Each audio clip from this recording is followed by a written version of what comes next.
Wise ক্বালা রাব্বুকা লিল মালায়েকা ইন্নী জাঈলুন feel আরদি খলিফা শব্দ কোরআনে নাই। তাহলে আদম আলাইহিস সালাম এই দুনিয়াতে কার খলিফা? যে আল্লাহর খলিফা সে আল্লাহ পাকের হুকুম আহকাম চালু করবে নাকি নিজের মন গড়া বিধান চালু করবে? যে আল্লাহর বিধান দিয়ে চলে সে আল্লাহর খলিফা না? আর যে আল্লাহর বিধান বাদ দিয়ে চলে সে কি আল্লাহর খলিফা না শয়তানের খলিফা? সারা বিশ্বে এখন মানুষ কি আল্লাহর বিধান দিয়ে চলে, নিজেদের বিধান দিয়ে চলে? এই সমস্যাগুলো কি মুসলমানরা তৈরি করে দিল? সারা দেশে এবং সারা বিশ্বে দেখেন যুব সমাজ মাদকের সয়লাভ, একাকার অবস্থা। কোরআন সুন্নাহ কি মানুষকে মাদক খেতে উৎসাহিত করে নাকি মাদকের বিরুদ্ধে কোরআন সুন্নাহ জিরো টলারেন্স কোনটা? সারা দুনিয়ার এই ঘর থেকে শুরু করে বিশ্বের যে সমস্যাগুলো একটা একটা করে বলতে গেলে তো 100টা বের হবে। এই সবগুলো সমস্যা কি মুসলমানরা করে দিল না মুসলমানদের উপর এই সমস্যাগুলো চাপিয়ে দেওয়া হচ্ছে? কোনটা? কিন্তু মিডিয়ার মধ্য দিয়ে, প্রযুক্তির মধ্য দিয়ে, নিজস্ব প্রিন্ট এবং ইলেকট্রনিক মিডিয়াগুলোর মধ্য দিয়ে সারা বিশ্বে ছড়িয়ে দেওয়া হয়েছে সবচেয়ে খারাপ মানুষ মনে হয় মুসলমানরাই, তাই না? যত বাঁকা দৃষ্টি শুধু দাড়ি, টুপি, পাগড়ি, বোরখা, এগুলো। ঢাকা শহর ভূমিকম্প প্রবণ এলাকা না? ভূমিকম্পের যে পাপগুলা, সেই পাপগুলো আমি কিন্তু একটা লেকচার আলোচনা করে আসছি সিলেটে, দেখে নিন অনলাইনে। 15টা থেকে 20টা পাপ আছে। এই পাপগুলোতে যখন একটা জাতি লিপ্ত হয় আল্লাহর পক্ষ থেকে আযাব আসে। কয়েকটা কথা বলছি। পাপগুলোর মধ্যে একটা হচ্ছে যে যখন মানুষ বস্তুবাদী হয়, বেশি বস্তুবাদী মানে দুনিয়া নিয়ে খুব বেশি ব্যস্ত, পরকালের ফিকির কম, আল্লাহকে ভুলে গেছে। তারপরে যখন আমানত উঠে যায়, আমানত কি হয়? উঠে যায়। তারপর যখন গনিমতের মাল মনে করে আমানত মানুষ খেয়ে ফেলছে, আমানত রাখা হয়েছে গনিমতের মাল মনে করে খেয়ে ফেলে। যখন মানুষ এই মাকে কষ্ট দেয়, মাকে কষ্ট দিয়ে মানে মায়ের সাথে খারাপ ব্যবহার করে, বউয়ের আঁচল ধরে বসে থাকে। যখন মানুষ বাবাকে দূরে ঠেলে দেয় আর বন্ধু বান্ধবকে কাছে টেনে নেয়। তারপরে আছে যখন গান বাজনা বাদ্যযন্ত্র বেশি হয়, মানুষের কানের কাছে যখন বাদ্যযন্ত্র বাজতে থাকে, মানে হেডফোন দিয়ে গান শুনছেন এখন, কানের কাছে বাদ্যযন্ত্র বাজছে। তারপর যখন মানুষ মাদকদ্রব্য বেশি সেবন করা শুরু করে, যখন জেনা বেশি বেড়ে যায়, অশ্লীলতা বেশি বেড়ে যায়, ব্যভিচার বেড়ে যায়, এই পাপগুলো যখন বেড়ে যায় এবং গায়িকা নর্তকীর সংখ্যা বেড়ে যায়। প্রতিটা কথা আরবি দিয়ে বলা আছে, আমি বলতে গেলে টাইম যেত, আমি শর্ট করে বললাম। এই কাজগুলো যখন একটা সমাজের মধ্যে বেশি হয় তখন ওই জায়গায় আল্লাহর পক্ষ থেকে 2টা মারাত্মক মানে আযাব আসে। তার মধ্যে একটা হচ্ছে মহামারী, আর একটা হচ্ছে এই ভূমিকম্প। আর ভূমিকম্পের সাথে চলে আসে ভূমিধস, মানে ভূমি ধসে যায় এবং চেহারার আকৃতি পরিবর্তন হয়। আর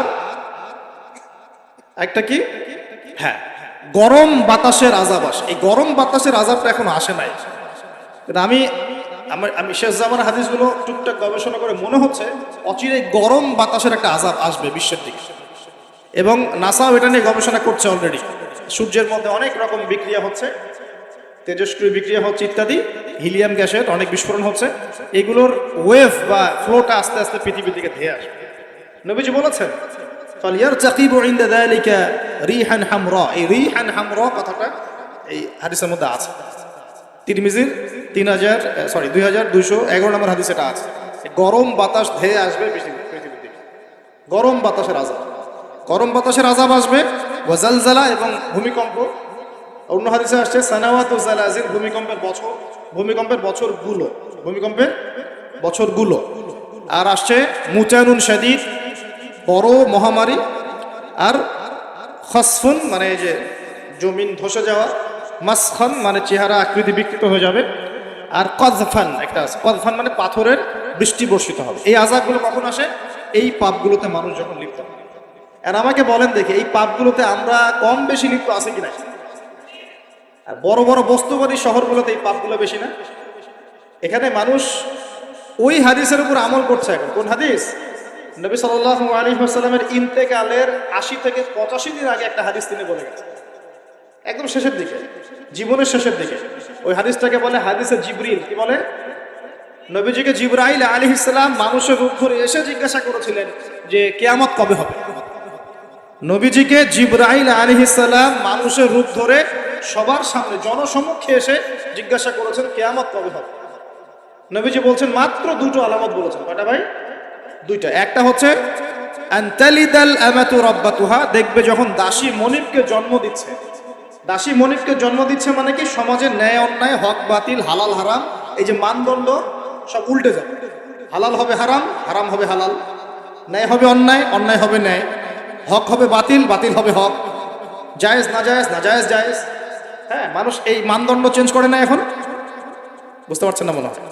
এখন সমাজে সত্য মিথ্যা, ন্যায় অন্যায়ের মানদণ্ড কি কোরআন সুন্নাহ এখনো টিকে আছে? এখন মানুষ নিজে যেটা ন্যায় মনে করে সেটাই ন্যায়, নিজে যেটাকে অন্যায় মনে করে সেটা অন্যায়, নিজে যেটাকে ভালো মনে করে সেটা ভালো, নিজে যেটাকে খারাপ মনে করে সেটা খারাপ। আল্লাহ যেটাকে হালাল করে দিয়েছেন মানুষ হারাম করে নিচ্ছে, আল্লাহ হারাম করে দিয়েছেন মানুষকে হালাল করে নিচ্ছে। হচ্ছে কি না এগুলা? তো এই যুগ চলে আসে নাই যে দাসী মনিবকে জন্ম দিচ্ছে না? মানে মানদণ্ড উল্টে গেছে। আমার কথা কি বুঝতে পারেন? মানদণ্ড উল্টে গেছে, জিনিস ভালো মন্দের, ন্যায় অন্যায়, হক বাতিলের মানদণ্ড উল্টে গেছে। বলেন তো সত্য মিথ্যার মানদণ্ড কি? আমার বুদ্ধি না আল্লাহর ওহী? কোনটা?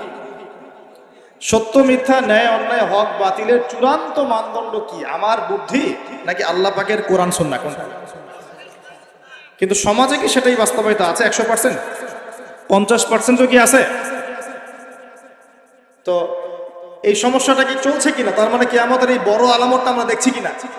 দেখছি। গেল দুই নাম্বারটা নবী বলছেন ওয়া আনতারাল হুফাতাল উরাতাল আলাতা রিয়া আশাই ইয়াতাতাওয়ালুনা ফিল বুনিয়ান। নবীজি বলছেন যখন দেখা যাবে সমাজের সবচেয়ে দরিদ্র শ্রেণীর মানুষ, স্যান্ডেল কেনার টাকা ছিল না, কাপড় পরার টাকা ছিল না, এই শ্রেণীর মানুষ, রাখাল মানে গরু ছাগল চড়াতো, এই শ্রেণীর মানুষ উঁচু উঁচু অট্টালিকা নির্মাণের প্রতিযোগিতা করবে। ভালো করে বোঝেন, নবীজি বলছেন না ধনীরা, সমাজের ধনীরা অট্টালিকা নির্মাণের প্রতিযোগিতা করবে। নবীজি এই কথা বলছেন না হাদিসে।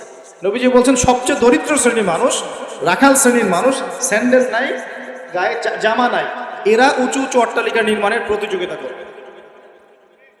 করছে কিনা? কিভাবে সম্ভব এই শ্রেণীর মানুষের অট্টালিকা নির্মাণ না, নির্মাণের কম্পিটিশন করা কিভাবে সম্ভব? এক, সুদের মধ্য দিয়ে; দুই, করাপশন দুর্নীতির মধ্য দিয়ে; তিন, অন্যের সম্পদ আত্মসাৎ করার মধ্য দিয়ে। এই সমস্যাগুলো চলছে কিনা সমাজে? এরাই যখন 10-20 তলা বিল্ডিং উঠাবে তখন তো আর মানুষকে মানুষই মনে করবে না। বুঝতে পারছেন না?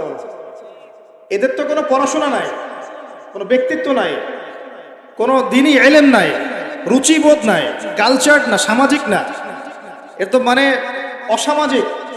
এরা যখন, এদের হাতে যখন আপনি সম্পদ চলে যাবে, এরা তো সাধারণ মানুষকে মানুষই মনে করবে, গরিব মানুষকে এরা কিছুই মনে করবে না। ও মনে করবে আমি সব কিছু। আমরা দেখেছি যার একটা বাড়ি আছে ঢাকায়, ও মানুষকে মানুষই মনে করে, মানুষকে মানুষই মনে করে না, যে মনে করে আমি শহরের মালিক। হ্যাঁ, কি একটা অবস্থা মানুষের মধ্যে, যে কি অহংকার, কি আত্ম অহংকার, এই দালান কোঠার যে অহংকার। এই সমস্যাগুলো হলে আল্লাহ ভূমিকম্পে ধসায় দিবেন না? দেখেন নাই কয়দিন আগে কি হলো? গতকালকে যে কোটিপতি ছিল তার পরের দিন রুটি নিয়ে দাঁড়ায় আছে। গতকালকে আইসক্রিম বিক্রি করেছে নাচানাচি করে, তার পরের দিন বসে আছে, কিচ্ছু না। আল্লাহ পাক এই পাপগুলা দেখে সবর করেছেন, ধৈর্য ধরেছেন। ধৈর্য ধরে এক সময় যখন আল্লাহ পাকের আযাব চলে আসছে, একবারে সব সময় উৎপাদিত করেছে। আমরা তো কারো দুঃখে খুশি না, বরং এগুলো সারা দুনিয়ার মুসলমানদের জন্য শিক্ষা। সারা দুনিয়ার মুসলমান যে যেখানে আছি আমাদের সবার জন্য এটা শিক্ষা। এই পাপগুলোতে আমরা লিপ্ত হই, আল্লাহ পাক ছাড় দিলেও ছাড়বেন না। আল্লাহ পাক ছাড় দিবেন কিন্তু ছাড়বেন না। মানুষের মধ্যে এখন সম্পদের যে অহমিকা, গরিব মানুষকে মানুষই মনে করে, খেটে খাওয়া মানুষকে মানুষই মনে করে না। রিক্সাওয়ালা যারা নিম্নবিত্ত, নিম্ন মধ্যবিত্ত, চা বিক্রি করে, পানের দোকান করে, হালাল খায়, কৃষক, এই মানুষগুলোকে এখন বড় লোকরা মানুষই মনে করে। যাকাত তো দেয়ই না, যাকাত তো তার উপরে ছিল ফরজ, ওই যাকাত তো দেয়ই না যে এই খাবার তার কাছে পৌঁছাবে। উল্টা কিভাবে তাদের সম্পদ লুটে পুটে খাওয়া দেয় সেই বুঝে। আবার দিলেও যে কত শর্ত, বাপরে বাপ। তো কিছুটা মনের কষ্ট থেকে বললাম কথাগুলো আর কি, যে আসলে আপনি যখন আপনি যখন কোরআন এবং সুন্নাহর জ্ঞানী হবেন না, তখন অন্যকে সম্মান দিতে পারবেন না। আমরা বড় বড় স্লোগান দিই যে অমুক অমুকের সেবক, অমুক অমুকের সেবক। আসলে সেবা সত্যিকার অর্থে করছি?